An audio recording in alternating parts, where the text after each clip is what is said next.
legalizefreedom.com. Why are we here? Where do we come from? Where are we going? From the nature of reality to the future of humanity. Listen without limits. Unchain your brain. Change your thinking. Change your life. legalizefreedom.com.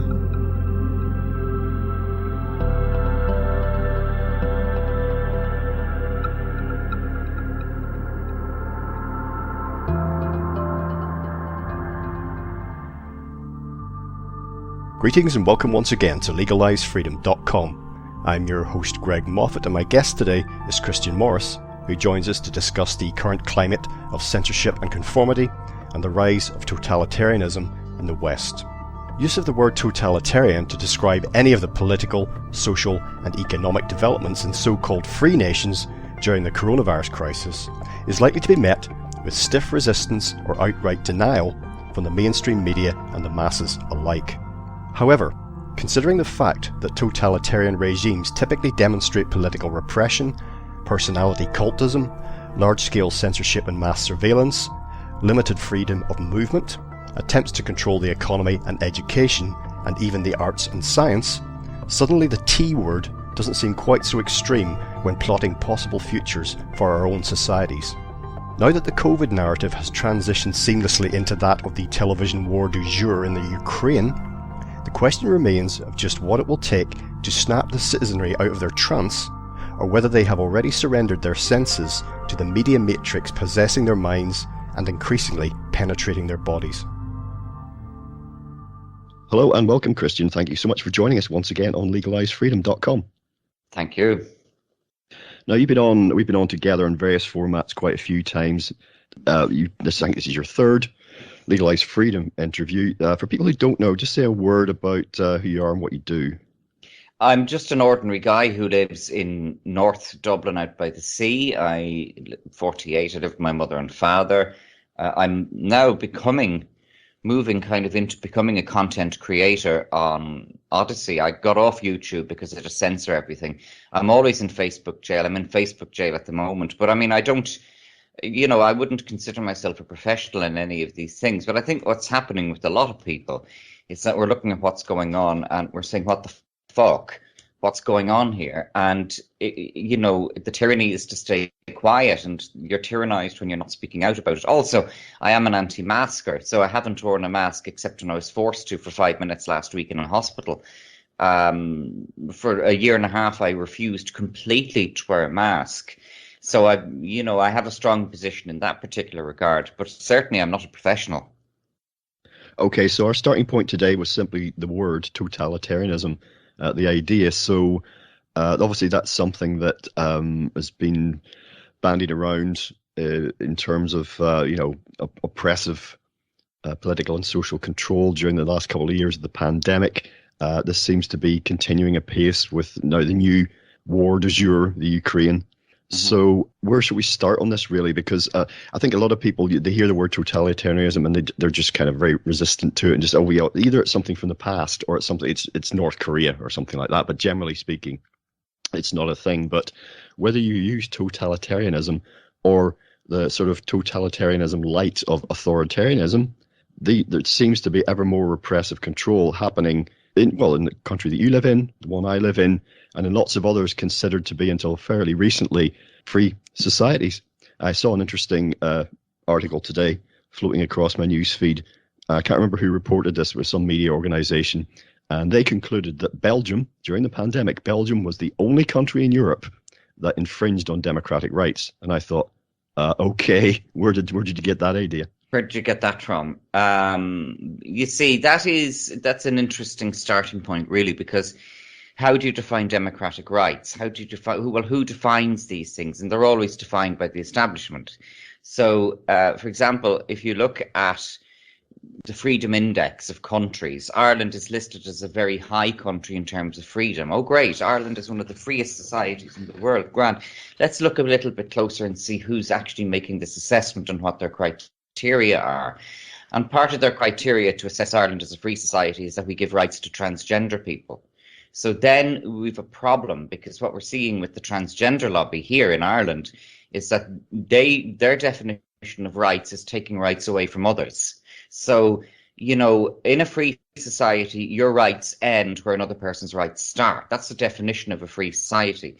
But no, this particular lobby, the transgender lobby, particularly here in Ireland, they're a very vicious lobby here, they're a very dangerous lobby here.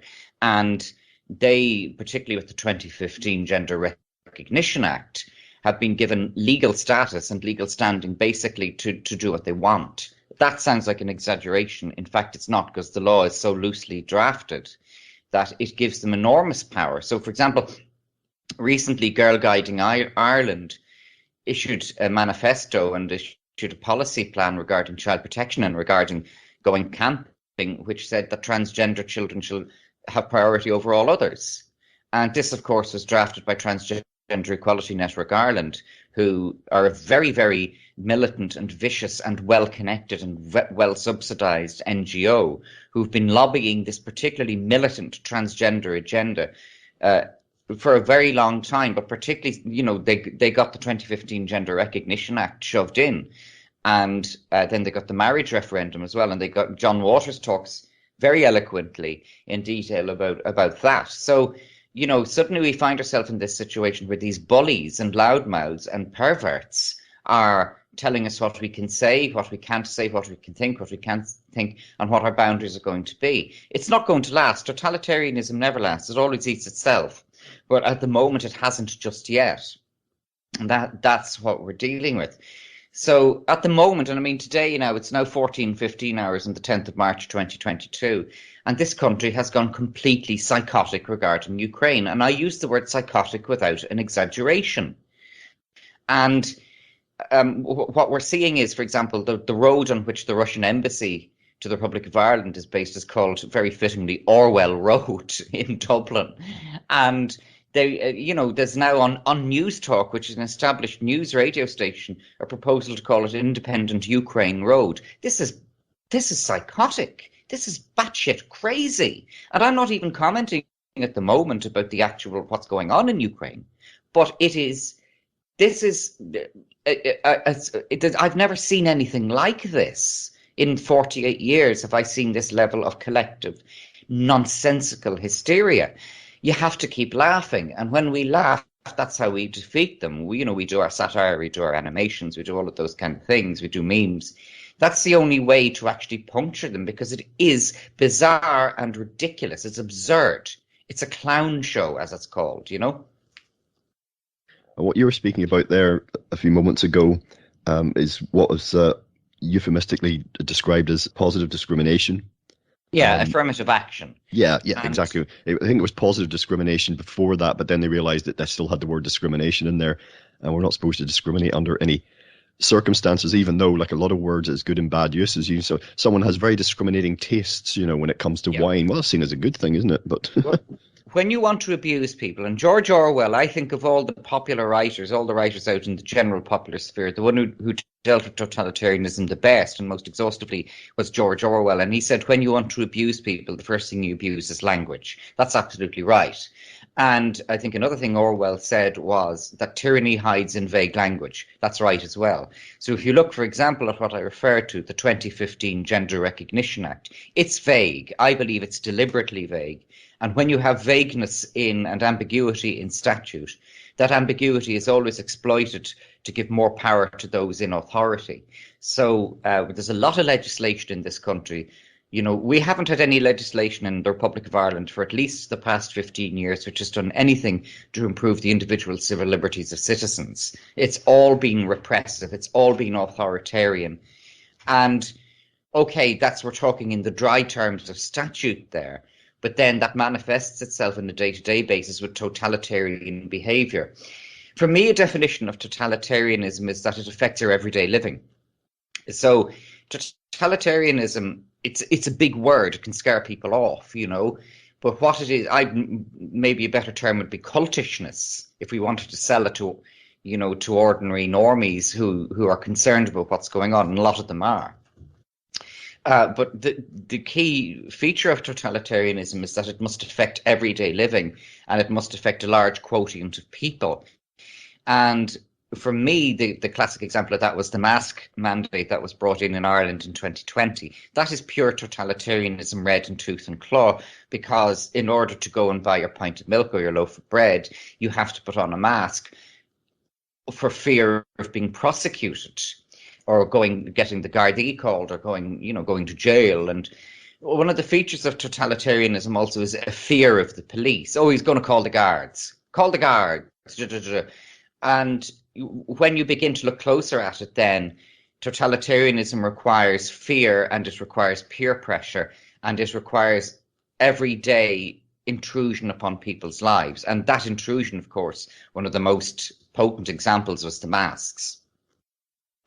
Yeah, you could have, in some ways, have characterized Iraq under Saddam Hussein or Libya under Colonel Gaddafi as authoritarian, for sure, because the difference with that and totalitarianism is that authoritarian leaders are interested in political power, and as long as that's not contested, as long as no one goes against them on that sphere, then the populace is allowed some degree of freedom. And both Gaddafi and Hussein were very interested in building up their countries materially. There was more women than ever going to university in Iraq when Saddam Hussein was in charge, more than ever qualifying in professions, legal professions, medical professions and whatnot.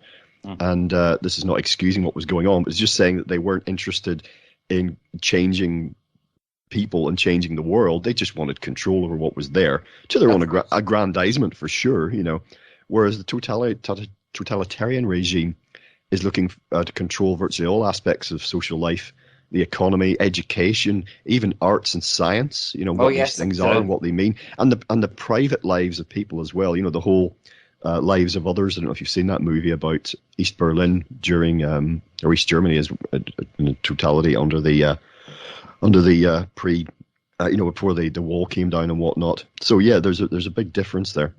Oh, there is. It's an enormous difference. I would rather live in a country controlled by thugs and bandits who have a strong arm on, law and order and how they're going to run the thing, but they're happy to let you have your own opinions and do your own thing so long as you don't step on their toes. I'd much rather have that kind of honest brutality of an authoritarian regime where they say, look, buddy, you don't have to like us. It's okay. Just do as you're told, and, we'll stay out of your life if you don't step on our toes. I could find that more intellectually honest than what we have in Ireland today, in which the whole thing is based on woke consensus. Owen Harris is a journalist until he got fucked off the Sunday Independent last year for running sock puppet tweet accounts. But Owen Harris talked about the tyranny of consensus. And this is what, we have that more, I think, than any other English-speaking country, even places like New Zealand. We have a tyranny of consensus here. Now then, of course, the bright side of it is that when you just turn and say, no, fuck you, to their tyranny of consensus, they all go, oh, you're very rude. And what about civic duty? Well, what about civic duty? Fuck you and your civic duty. Fuck you and civic duty. And once you turn around and have that attitude in your head, then they vanish like vampires at dawn. And this is what I've seen repeatedly. One absolute psychopath called the Gardaí on me for not wearing a mask in the supermarket. The Gardaí came down. The manager said, Mr. Morris's permission not to wear a mask. And somebody else asked me recently, how have you got away with not wearing a mask for a year and a half? I said, by asking permission. What do you mean by that? I said, what do you think by asking permission means, you dipstick? It seems fairly clear to me, by asking permission. And totalitarianism relies on a number of combined things. It relies on fear, but it also relies on low self-esteem. So do you have the self-esteem to send an email to the shops and say, I would like your permission to not wear a face covering? How many people will do that? How many of these normies will actually just write by email to their local shops and say, I wish to attend your premises without a face mask? Is that okay? And every shop I went into, if I hadn't got permission prior, then I'd say to the security guard or to a duty manager, do you mind if I come in without a face mask? They always said, no, that's all right, we don't mind. The chain stores like Lidl and Aldi, they were all totally cool about Tesco. They were cool about it. They just said, no. On many instances, the managers would say, we don't approach people who aren't wearing a mask. Oh, thank you, I'd say. So manners manners cost nothing, but they pay back an awful lot. And just by not being confrontational with them and saying, do you mind if I come in without a face covering? They all said, yeah, it's grand. Yeah, we don't mind. And it was only my own local supermarket. Now, the management were similar, were identical in that regard. They said, no, that's fine. You can come in without a mask. Thank you for consulting us. But it was the shoppers in my own local supermarket who were utterly seven bells fucking nuts about me not wearing a mask because I'm known locally. And there was terrible, you see, it's the low self-esteem again. They look at me and they say, well, why is he getting away without wearing a mask? Because he has the balls to ask. That's all. And you don't have the balls to ask because you're a fucking normie. That's why. And you don't have the courage, you're spineless. And you don't want to be seen without wearing a mask in a local supermarket because you're a fucking chicken shit. That's the answer. And it makes them hate themselves all the more. So this divisiveness between ordinary citizens going about buying their bread is another feature of totalitarianism. Dividing people, pitting ordinary citizens against one another is a key component of totalitarianism. Well, the local people in the local shops were freaking out about you largely because they were told to, not you specifically, obviously, but they've been told what to think, what to feel, and how to react to things. Particularly in the last. That's part of it, but it's within them as well. Yeah, it is stoking something that's already there for sure. It is, because I remember once or twice, it would usually be elderly women. They'd say, "Excuse me," yes, I'd say, "May I ask how you're able to not wear a mask?" And 3 hours later, we'd still be talking, but I would say to them, in order to talk to me, I insist on you taking that off. And they would. And they'd say, but we'll get into trouble, trust me. Trust me, I'd say, if you're standing around here with me, you won't get into trouble. You can take that one to the bank. And, if people wanted to have a civil chat with me about why I'm not wearing a mask, 3 hours later, we'd still be talking. But it's these stains who'd say to you, where's your mask? Where's your mask? Why are you not wearing a mask? Oh, go fuck yourself, you wanker. Go fuck off, I'd say to them. Literally, I'd say that to them. Go fuck yourself. Who the fuck do you think you are? Are you a member of staff? Are you management here? I'll go and get the management. Go and get the management, I'd say to them. And the management would come down and say, he's permission not to wear a mask. And you could practically pull out the sad trombone and go, wah, wah, wah, wah. When their faces would be heartbreaking, except for the fact that I hate them all so much. But, this is insane. I never thought in a free society that we would be behaving this way when we go to buy our food. This is insane. This is nuts. This is sick. I'll tell you another anecdote from that particular supermarket. Just before the mask thing came to an end here, I was chatting to a man outside. He was elderly and he was leaning up against a railing which was beside a zebra crossing across the car park. And this bossy woman in probably her late 60s or probably her 70s comes over to him. Excuse me, she said, if you stand there, people don't know if you're going to cross the zebra crossing or not. You should stand out of the way so it's not confusing for people. I turned to her and I said, you should drive more carefully. And she said, this has nothing to do with you. I said, you've interrupted our conversation. I said, it's to do with me. I said, moreover, I can hear your voice. That's to do with me as well.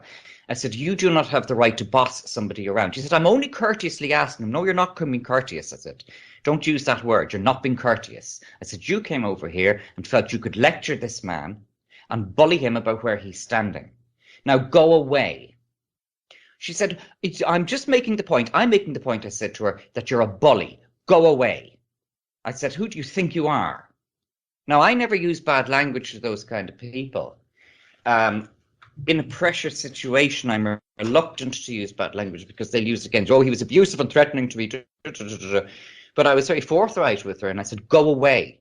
I said, you do not have the right to come up to a stranger in a public car park of a supermarket and boss them around. I said, now go away. So her daughter comes along. It's all right, Mammy. Come, I'll take you away from the bad man there, And the old man wanted the ground to open up and eat him up. But I'm sorry, I'm not going to be silent in the face of this kind of polite middle-class bourgeois bully who thinks she's the right to boss a stranger around. And that is the tone that is setting in. I don't believe that woman would have had the nerve to do that 3 years ago. But the totalitarianism that is set in here has given her that sense in her own pea brain that she can do that. And I have a civic duty to tell her to fuck herself. Now, not in those words. I didn't use that language. But to tell her in no uncertain terms what to do.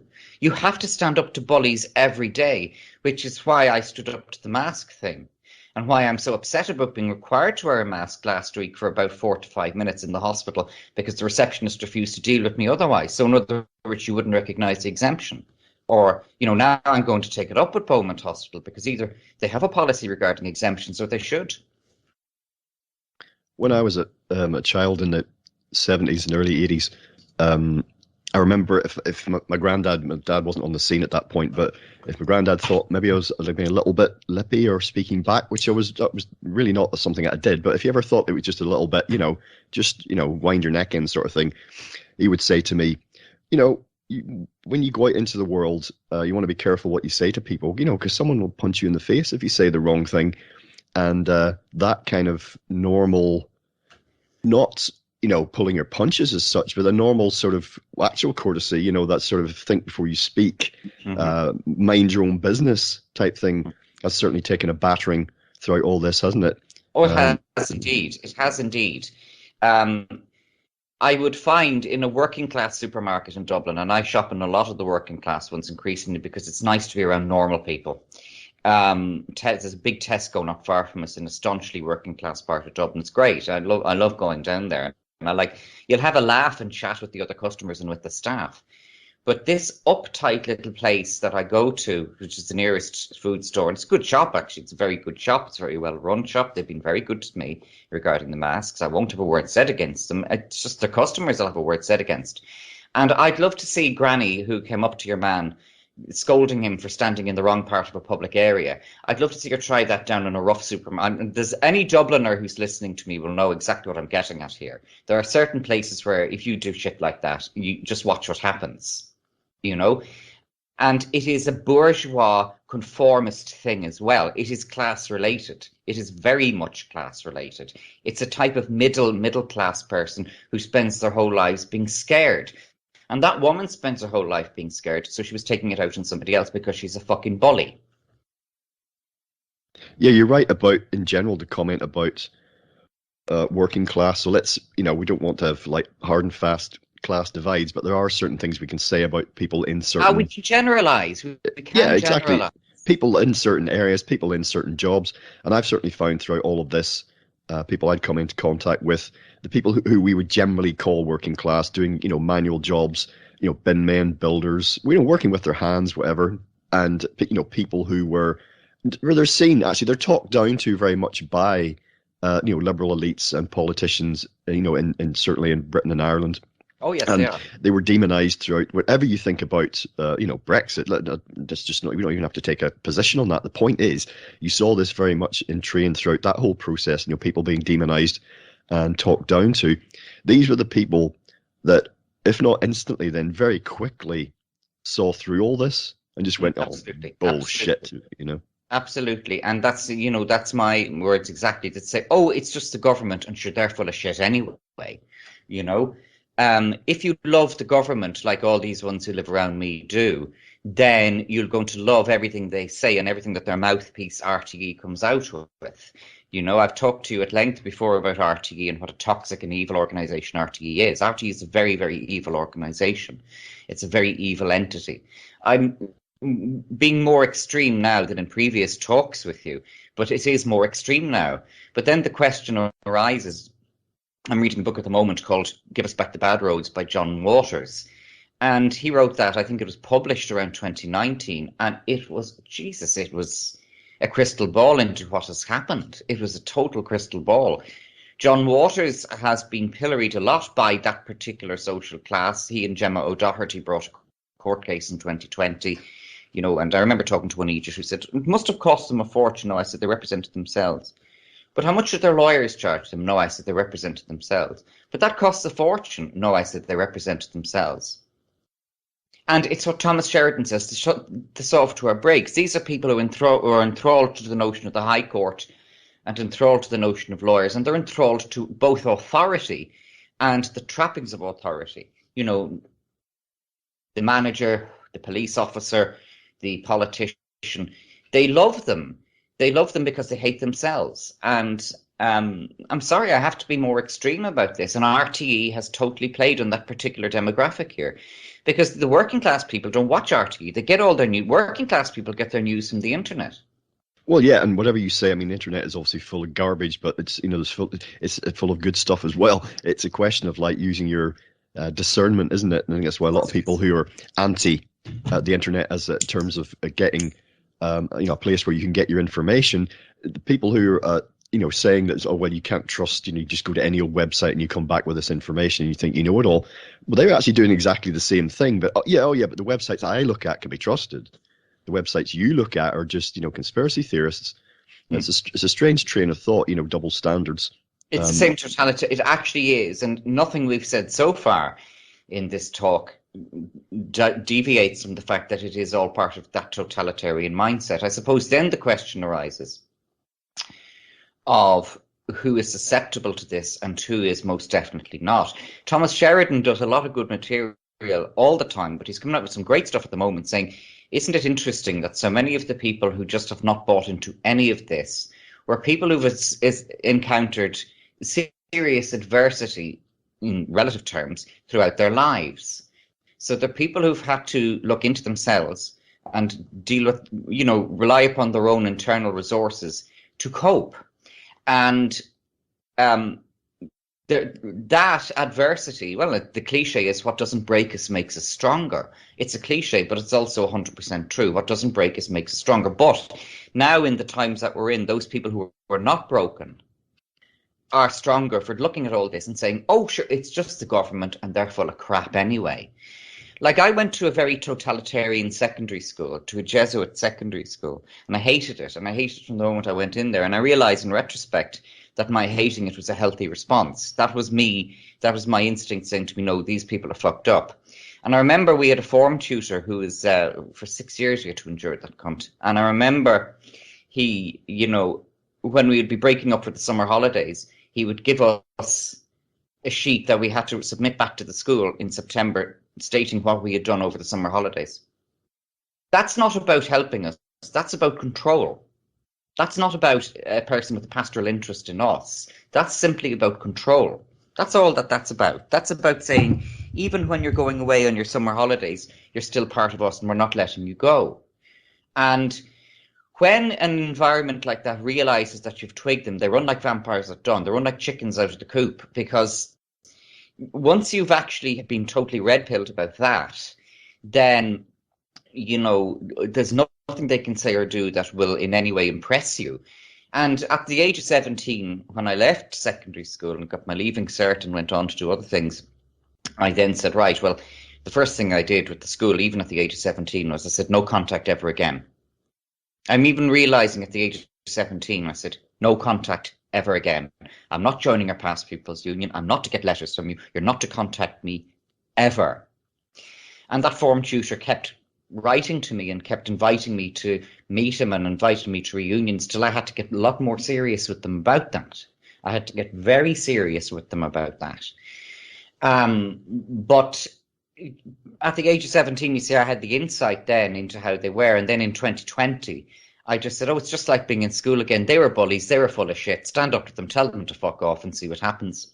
And that, I benefited. I look back at it now at the age of 48 gratefully, because I'd been through all of that. And once you've been through all of that, you are inoculated.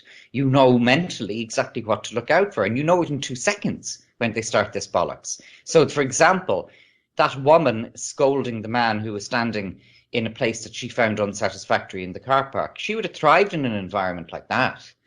She would have been one of the bullying teachers and one of those kind of really intense psychotic teachers that you get in these places, and this is why her having the cheek to come up and say that to a man who was standing anywhere he wanted to in a public area, having the cheek to say that, it actually hit a real red button in me.